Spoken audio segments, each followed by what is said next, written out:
Meu nome é Rui Barbosa, eu sou engenheiro civil e professor. Esse curso trata sobre tecnologia do concreto armado. Ou seja, no curso a gente vai falar sobre cimento, a gente vai falar sobre concreto e a gente vai falar sobre o aço que vai dentro do concreto armado.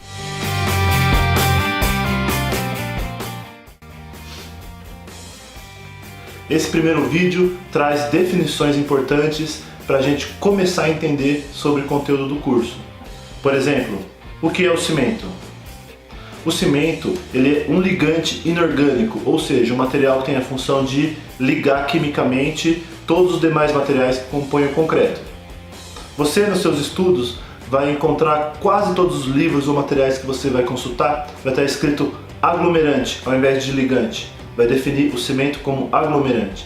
Mas a palavra aglomerante não é a melhor palavra. Assim, o seu significado ele está relacionado a aglomerar, que é juntar partículas, elementos, mas não necessariamente associado a uma ligação química que torna essa união permanente.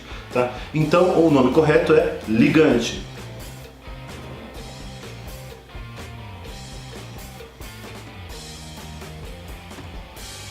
O cimento não é o único ligante utilizado na engenharia civil.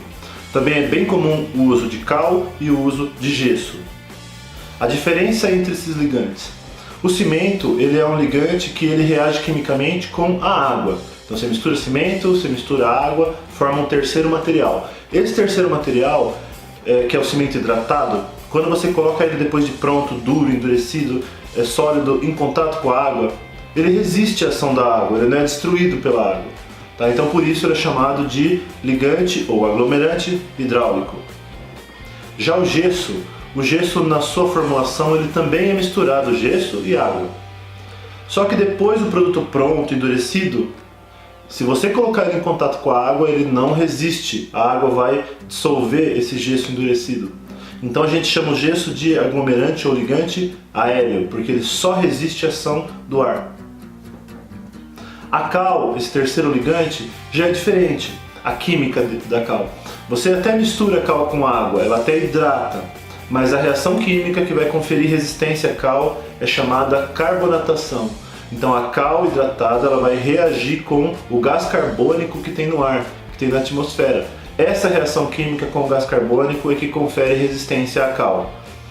A cal, assim como o gesso, depois que endurecido, se colocar em contato com a água, ela não resiste à ação da água. A água vai solubilizar e degradar essa pasta de cal.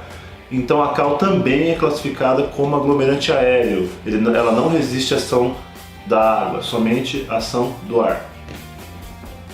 Bom, então nesse momento você já entendeu que você não pode chegar numa obra e falar assim, ó, o concreto está secando, a argamassa está secando, porque não está secando, está hidratando.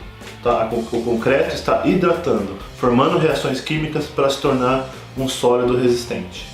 Além do ligante, para se formular um concreto, também existe a adição de agregados. Tá? Existem dois tipos de agregado, que é o agregado miúdo, que você conhece como areia, e o agregado graúdo, que é a brita de tamanho maior. O agregado ele é adicionado à mistura com a principal função de preencher os espaços, ocupar aquele volume. E dessa forma você usa menos cimento. Comparando o preço de cada um desses elementos, areia, brita e cimento, o cimento é mais caro. Tá? Então você consegue fazer formulações que são mais baratas. Mas essa não é a única função dos agregados. Tá? Tem outras funções relacionadas a desempenho. Exemplo de efeito do agregado no seu concreto. A ecoeficiência do concreto. Você extrair e beneficiar os agregados, areia, brita, consome energia, emite CO2 para a atmosfera, existe um certo nível de poluição. Agora, na fabricação do cimento, a quantidade de CO2 que é emitido é muito maior. Tá? A pegada de CO2 do cimento é muito maior do que a dos agregados. Pegada de CO2 é todo o gás carbônico que um produto emite na atmosfera durante todo o seu processo produtivo. Porque o cimento passa por um processo de transformação na sua fabricação. Ele é calcinado, ele vai para dentro de um forno que consome combustível, que emite CO2. E o próprio processo químico que acontece na fabricação do cimento, ele emite gás carbônico na atmosfera. ocorre uma descarbonatação da matéria-prima do cimento, o que significa a emissão de gás carbônico no ar. Dessa forma, quanto menos cimento numa formulação e mais agregado, menor vai ser a pegada de CO2, ou seja, maior vai ser a ecoeficiência do seu concreto. Outro exemplo de influência dos agregados é no módulo de elasticidade do concreto. O concreto é um compósito que tem as várias fases, areia, brita e cimento. Então, o módulo de elasticidade desse compósito ele vai ser uma resultante do módulo de cada uma das fases que o compõem. Tá? Então, exemplo, a brita, o módulo de elasticidade da brita ele influencia muito no módulo de elasticidade do concreto como um todo. Outro exemplo de influência dos agregados associado ao desempenho do concreto, que é o efeito na retração. O cimento ele sofre uma retração durante o processo de hidratação, uma retração química. O cimento também sofre uma retração durante a secagem. Secagem agora é secagem mesmo, se você molhar, né, o seu concreto e quando ele perde água. Então, quanto menos cimento você colocar na sua mistura e mais agregado, menor vai ser o efeito de retração por secagem do concreto. Teoricamente, conceitualmente, você já consegue fazer um concreto, você já sabe qual é a receita, né? É cimento, água, areia e brita. Só que a indústria da construção civil usa mais materiais para formular o concreto. Tá? Exemplo disso são as adições minerais. Adições minerais são pós que eles podem ser reativos ou inertes adicionados ao concreto para mudar alguma característica específica. Exemplo de adição mineral inerte, o filler calcário.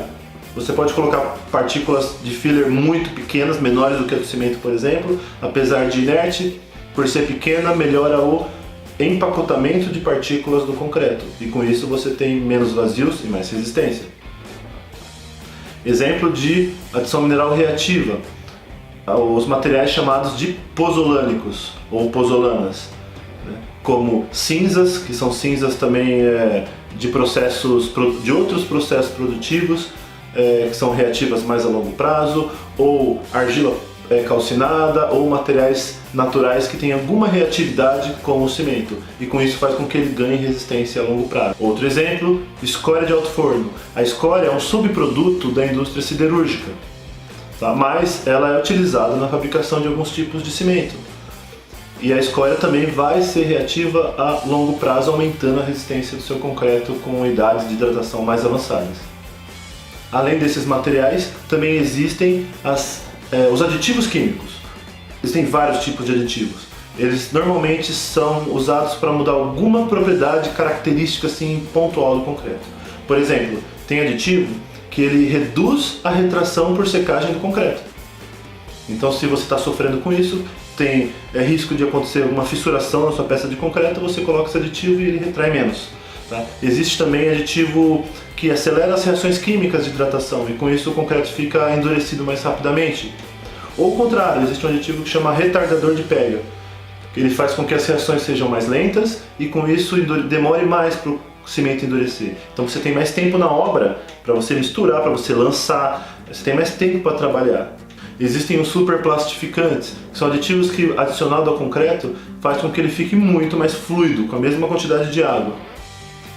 O tipo de concreto mais comum é o concreto plástico. É um concreto que ele não é líquido como a água e nem é sólido, né? Ele tem uma plasticidade, ele flui, tem uma plasticidade. Você já deve ter visto esse tipo de concreto em alguma ocasião.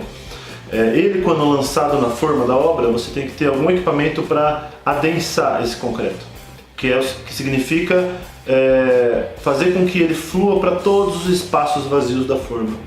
E dessa forma não tenha nenhum defeito na sua peça, que é algum tipo de vazio que deveria ser preenchido.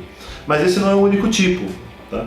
Existe também o concreto seco, que é o concreto com muito menos água que isso. Ele tem o aspecto de uma farofa, ele é um monte de partícula sólida com alguma umidade, né? Esse tipo de concreto, ele necessariamente tem que ter algum equipamento que vai compactar essas partículas para que elas não tenham um índice de vazios muito grande. Existe também um lado oposto, que é o concreto autoadensável. Autoadensável ele é muito fluido. Ele é fluido ao ponto de você não precisar de ter nenhum equipamento para adensar esse concreto na forma. Existem outros tipos de concreto, como concreto bombeado. Na obra, por exemplo, chega lá o caminhão betoneira e chega também um outro caminhão que é uma bomba. Então o caminhão betoneira despeja o concreto nessa bomba, que bombeia esse concreto por tubulação até o local onde ele vai ser aplicado. Por exemplo, você está concretando o 5º andar de um edifício. Então a bomba já leva o concreto direto para essa laje onde ele precisa ser despejado. Você elimina o fato de ter que despejar esse concreto num carrinho de mão, numa jerica, e um funcionário ter que transportar ele até lá. Então é muito mais rápido. Parecido com esse tipo de concreto, existe o concreto projetado. Só que imagine que na ponta dessa tubulação ele sai com muita velocidade, muita energia. Esse tipo de concreto ele é usado normalmente como um primeiro revestimento de túneis ou de encostas. Bom, por último, você já deve ter ouvido falar, ou já deve ter falado, por exemplo, o quintal lá de casa é um cimentado, né? A calçada lá do meu bairro é cimentado. Tá? Evite usar esse termo porque existe um nome correto para cada um dos materiais. Né? Por exemplo, concreto, já falei algumas vezes aqui, é cimento, água, areia e brita. Se eu tirar a brita, não tem brita na minha mistura, cimento, água e areia, o nome disso é argamassa. E se eu tirar a areia dessa mistura também, eu só tenho cimento e água, o nome disso é pasta.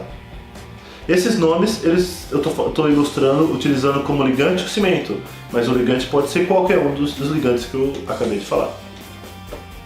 Obrigado por assistir esse vídeo, espero que essas definições iniciais elas ajudem no entendimento de todo o decorrer desse curso sobre tecnologia do concreto. Valeu!